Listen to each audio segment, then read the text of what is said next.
여러분 안녕하세요. 편집자 K입니다.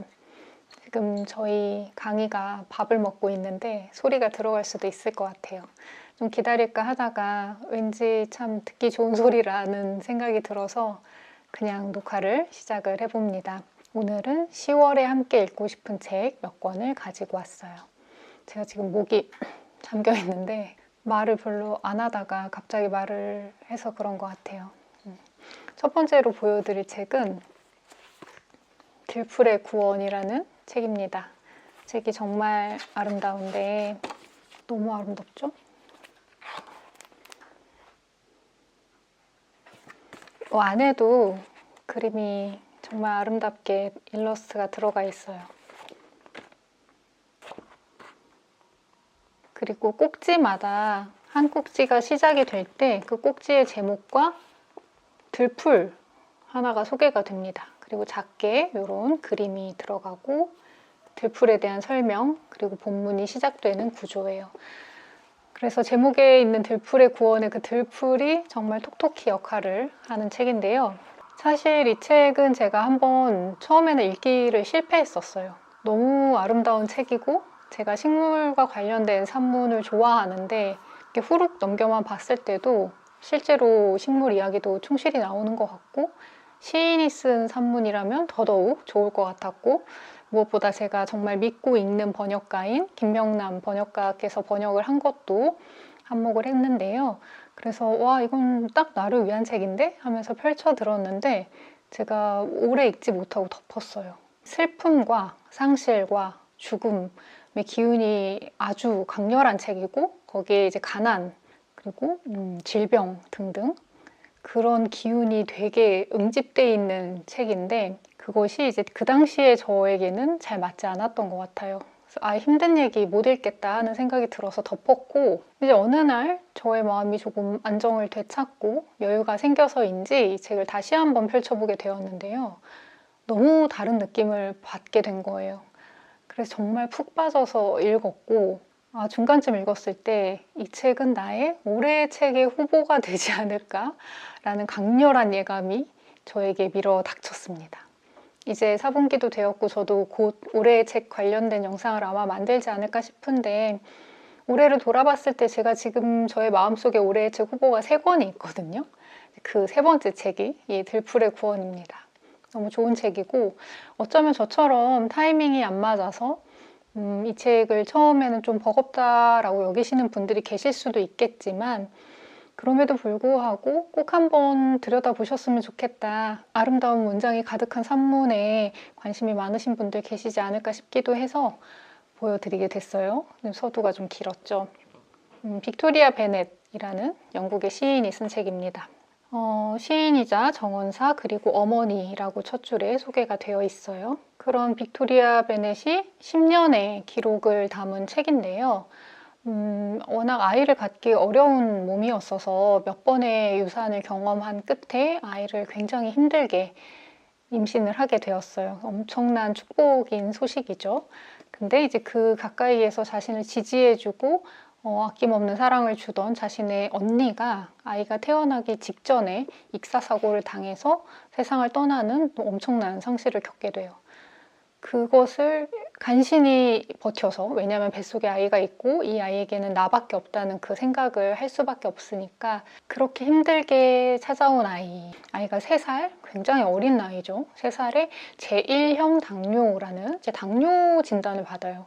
당뇨가 평생을 관리해야 하는 이제 무서운 질병인데 엄청난 슬픔과 또 버거움 같은 것이 있고 또 이후에 뭐 어머니가 편찮으셔서 세상을 떠나신다거나 그래서 이 빅토리아 베넷이 인생에 닥쳐오는 그런 너무 쓰린 경험들을 어떻게든 이겨내보고자 영국의 어떤 공공주택단지에서 삶의 터전을 다시 꾸리게 돼요.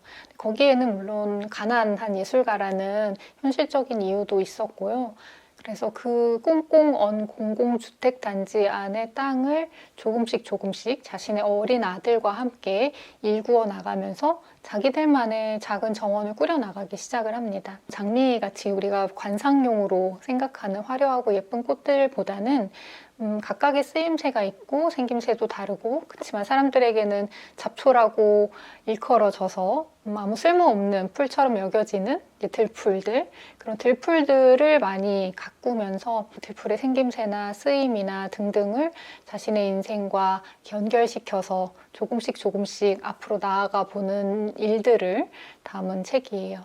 무너져 내려가는 인생을 살고 있을 때 엄청난 생명력, 회복력을 가진 자연을 가까이에서 두고 이제 그 힘을 얻어서 실제로 내 눈에 보이는 그 식물들의 생명력에 힘을 얻어서 조금씩 살아가는 사람, 이런 사람에게 관심이 있으신 분들이라면 문장이 워낙 아름답고 그리고 또 너무 뭐랄까 그 자연 에세이라고 했을 때 그 특유의 관조적이고 뭐 초탈한 듯한 그런 인상이 아니고 제가 처음에 읽기를 포기했다고 했을 만큼 정말 현실에 가까운 이 베넷이란 여성의 인생을 둘러싼 여러 어려움들이 정말 잘 느껴질 만큼 현실적인 산문에 들풀에게서 얻은 치유의 힘 같은 것이 녹아드는 과정이 정말 잘 그려져 있기 때문에 이 글을 읽는 독자들도 분명히 치유받는 느낌을 받아요. 그럴 수밖에 없는 책이고 우리 존재 모두에게 응원의 마음을 보내고 싶어지는 그런 책입니다.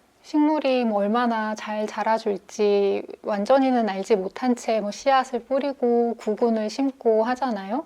내가 심는 모든 것에서 모든 좋은 결과를 얻을 수 없는 것이 너무나 당연한 자연의 이치이고 그것을 바라보면서 나의 인생에 이런 고통들, 상실들이 있는 것 또한 굉장히 자연스러운 것이구나. 끝과 시작은 늘 같이 있는 거구나. 가치가 있고 같이 함께 오는 거구나 하는 생각을 하게 하는 좋은 산문이었어요. 좋은 대목이 너무 많지만 좀 읽어볼게요. 아무데나 펼쳐서 뒷부분에 이런 대목. 우리를 묶어주는 끈을 언제까지 붙잡고 있을지는 모르겠다. 끈은 상실을 겪으며 가늘어질 것이다. 하지만 결국 우리가 가진 것은 삶과 죽음 그 사이에서 대부분 놓치고 마는 수많은 평범한 기적뿐이다. 우리는 울면서도 우리가 가진 순간을 고맙게 여겨야 하고 노래를 불러야 한다. 나는 미래를 두려워하면서 너무 많은 시간을 보냈지만 이제 그 마음을 내려놓는다. 우리가 살아가는 나날은 한 단위의 기쁨과 한 단위의 슬픔으로 이루어진다. 우리가 도달해야 할 행복의 보물이란 없고 성취해야 할 완벽한 삶도 없다. 그저 우리가 살아가는 이 어지럽고 끔찍하고 아름다운 삶뿐이며 나는 이 삶에 감사한다. 아들이 팔을 뻗어서 내 손을 잡는다. 괜찮을 거야, 엄마. 아들이 말한다. 나는 아이가 옳다는 것을 안다. 앞부분에서도 조금만 읽어볼까요? 지금 내 아들의 창밖에도 나무가 자란다. 재생의 상징인 자작나무다. 아이도 나처럼 제 나무의 계절이 흐르는 모습을 지켜볼 테고 나무의 모든 변화를 제 기억으로 간직할 것이다. 나무는 아이의 삶 가운데 몇 해를 목격할까? 몇 번의 추위를 견딜까? 나는 아이가 묘목을 끌어안고 입맞추면서 안녕 하고 다정하게 반기는 모습을 본다. 아이를 비바람으로부터 보호하고 그 부드러운 심장을 지켜주고픈 마음이야 가없지만 아이는 벌써 5살이고 제 삶의 겨울을 겪어봤다. 아이가 기상 변화를 아예 모르도록 계속 막아낼 방법은 없다. 하지만 나무처럼 모든 시간과 계절이 우리 삶의 나이테를 새긴다는 사실을 아이에게 보여줄 수는 있다. 그 시간을 살아남으려면 우리가 조금은 단단해질 필요가 있단다. 하지만 계속 지켜보렴. 그러면 봄이 늘 돌아온다는 사실도 알게 될 테니까. 당연히 번역도 너무 좋고 아름다운 책이에요. 목소리가 잘 안 돌아오네요. 두 번째 책은 해외 소설입니다. 해외 소설 에밀리 세인트 존 맨델의 장편 소설. 띠지를 빼고 보여드릴게요. 고요의 바다에서. 굉장히 핸디한 판형에 가지고 다니면서 읽기 참 좋은 장편 소설이었어요. 고요의 바다에서는 한 500년 정도 시차를 두고 시간 여행을 하는 유의 SF 장르의 소설이에요.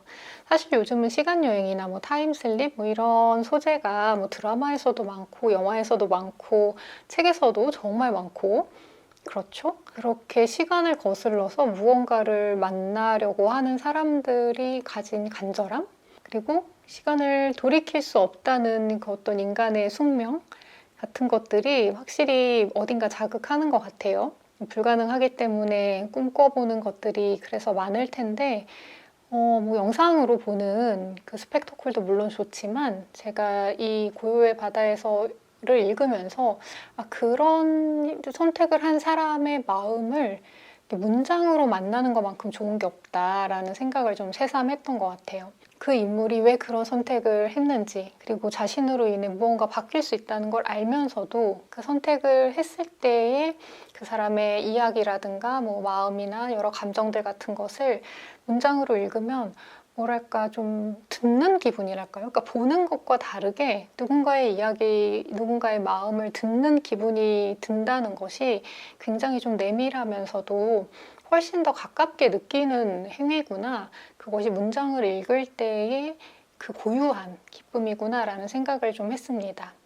그래서 영상으로 볼 때의 그 화려함도 물론 좋지만 그 인물의 내면에 들어가서 귀를 기울이는 그 행위 자체의 소중함 같은 것을 저에겐 좀 새삼 느끼게 해준 책이어서 여러분께도 권해드리고 싶어요. 고요의 바다에서는 에밀리 세인트 존 맨델의 6번째 장편 소설이에요. 한국에도 한 2권 정도 번역되어 있는 책이 있는데 이제 그 중에 등장했던 인물들이 또 여기에 등장하기도 해서 이미 기출간된 책을 읽으신 분이라면 또 반가운 점도 있을 거예요. 500년의 세월을 넘나드는 이야기를 펼쳐 보인다. 1912년에 에드윈, 1994년에 빈센트, 2195년에 올리브는 한순간 시공간이 뒤섞이는 똑같은 현상을 경험하고 더 시간이 가서 2401년에 게스퍼리는 그 수수께끼를 파헤치기 위해 시간여행을 감행한다. 출간 즉시 베스트셀러에 오르고 유수의 매체에서 올해의 책으로 꼽혔으며 전 세계 24개의 언어로 번역되어서 50만 부 이상 판매되었고 HBO 시리즈로 영상화될 예정이다. 탐정소설 읽는 느낌도 들고 그리고 워낙 500년이라는 시간대가 있다 보니까 뭐 역사소설 느낌도 들고 그리고 그 시간대별로 주요 인물로 등장하는 그 인물 중에 사실은 누가 어떤 역할을 하는지 한 중반부까지는 짐작하기 어렵거든요. 그래서 한 챕터 한 챕터 그 시간대별의 화자에게 고루 마음을 써가면서 읽게 돼요.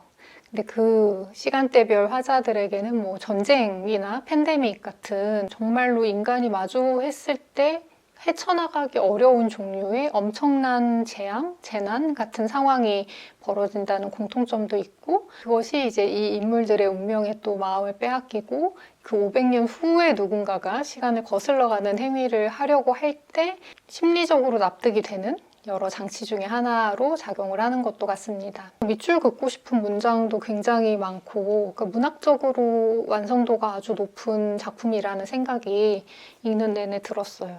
첫 문장은 18세의 에드윈 세인트 존 세인트 앤드루는 세인트가 2번 들어가 그를 2번이나 성인의 반열에 올려놓은 이름을 달고서 증기선을 타고 대서양을 가로지른다.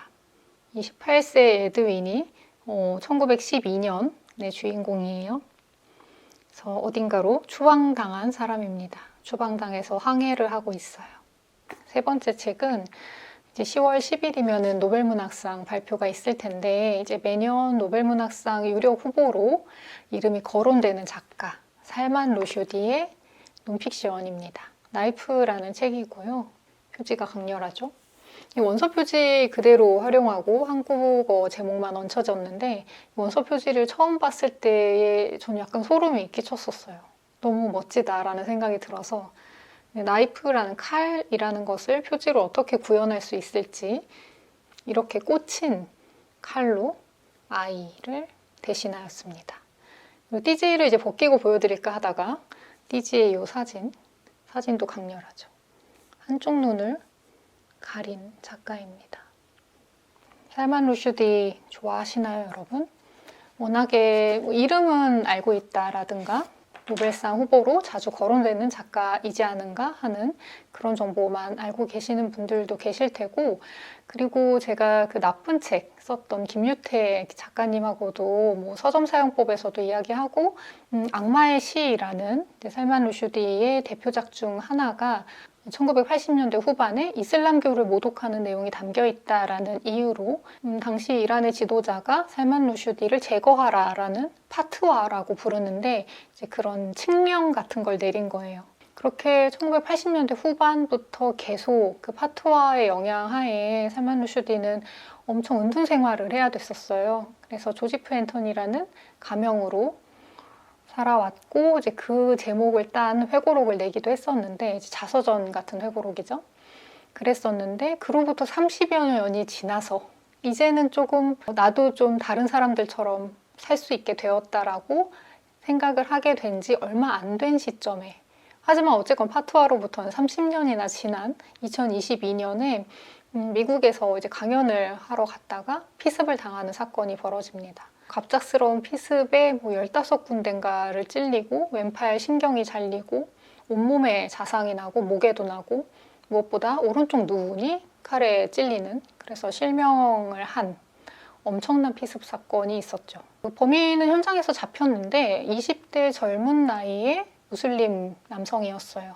근데 이제 악마의 시를 비롯해서 살만 루슈디의 작품 세계는 거의 모르고, 루슈디의 책을 2장인가 밖에 읽지 않은, 그리고 유튜브로 그 사람의 루슈디에 대해서 찾아본, 그런 무지와 무지에서 비롯된 증오로 가득 찬 어떤 젊은이에게 피습을 당한 70대 노인 작가 루슈디가 이제 그 피습 사건에 대해서 자신의 입장을 정리한 책을 펴낸 것이고요. 그게 이제 나이프라는 제목의 책으로 나온 거예요. 나이프라는 게 확실히 이제 총으로 피습한 거랑 또 다른 느낌을 주죠. 자신이 직접 상대에게 그 행위를 해야 되는 거잖아요. 칼로 찌르는 행위. 그래서 루슈디도 자세히 썼지만 그 순간만큼 이 공격한 사람과 피해를 입은 사람이 아주 한 2, 30초 되는 그 순간만큼은 아주 밀접하게 너무나 가까운, 물리적으로, 신체적으로 그렇게 가까운 관계를 가질 수밖에 없는 그 짧은 순간이 있고, 그것이 평생의 트라우마로 남았다 하면서 이제 칼에 대해서도 좀 짧게 쓴 대목이 있어요. 루슈디에 대해서 저도 그랬는데 처음에 굉장히 좀 아우라가 있는 작가잖아요.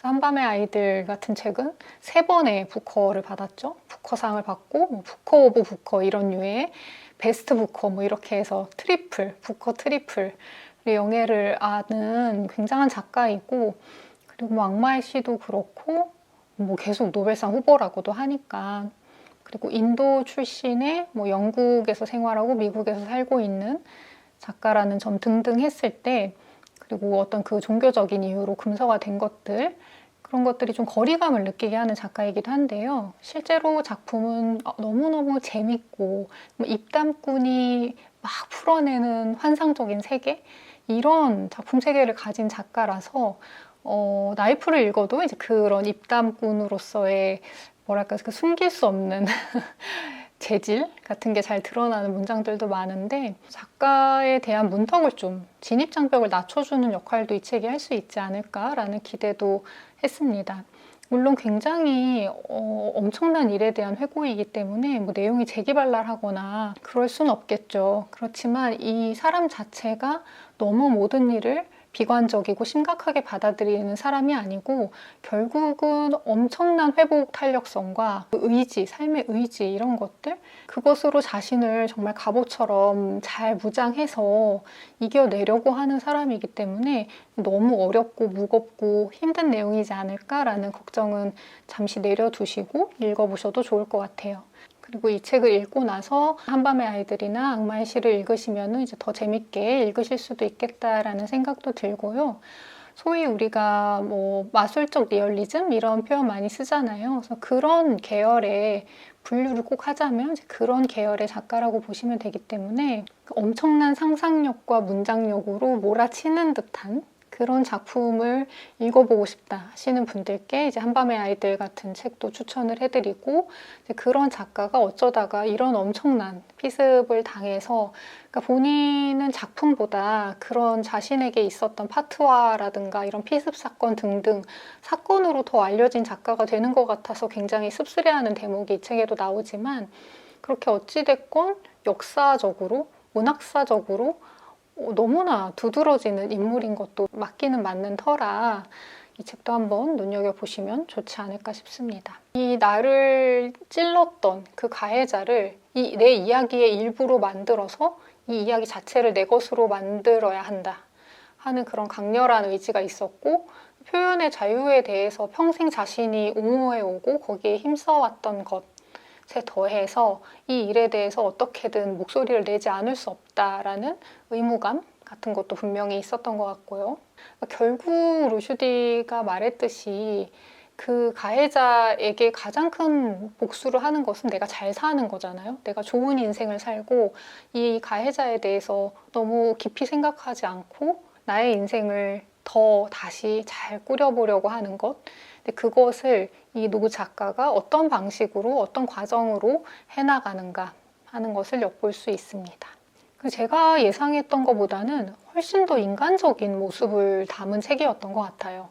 저는 어찌됐건 이게 너무 그 사건 자체가 강렬하다 보니까 그것을 뭐랄까 이제 좀 문학적으로 승화하고 문학적으로 의미 부여를 하고 하는 굉장히 막 사유가 짙고 밀도가 높은 그런 책이지 않을까라는 생각을 했는데 전혀 그렇지 않았어요. 물론 그런 대목들도 많이 담겨 있긴 하지만 한 개인, 삶을 살아가는 개인으로서 작가이자 딱 한 번뿐인 인생을 사는 존재로서 어떤 고통을 당했는지, 그것을 어떻게 회복하려고 애를 썼는지 그런 거를 잘 보여주는 책이었습니다. 생존에 대해서만 생각했다. 분노라는 감정이 사치로 느껴지던 것이 생각난다. 분노는 쓸모없었고 내게는 주의를 기울여야 할 더 중요한 문제들이 있었다. 나는 나를 이런 처지로 밀어넣은 남자나 살인적인 이데올로기로 그에게 그런 행동을 하도록 만든 남자들에 대해 별로 생각하지 않았다. 생존에 대해서만 생각했다. 내가 말하는 생존이란 그저 살아있는 것만이 아니라 내 삶을 지난 20년간 너무도 조심스럽게 쌓아온 자유로운 삶을 되찾는 것이었다. 그저 회복만 하는 게 아니라 내 삶을 되찾는 것. 오늘은 다양한 장르의 책들 3권을 골라봤습니다. 여러분 이 중에 마음에 드는 책이 있었기를 바라고요. 저는 그러면 다음 영상에서 다시 찾아뵙겠습니다. 끝까지 시청해 주셔서 감사드리고, 목이 잠긴 채로 영상이 끝나게 돼서 이거 괜찮나? 라는 생각이 지금 들고 있는데 너무 큰 불편은 아니었기를 바라봅니다. 여러분 그럼 다음 영상에서 다시 뵙겠습니다.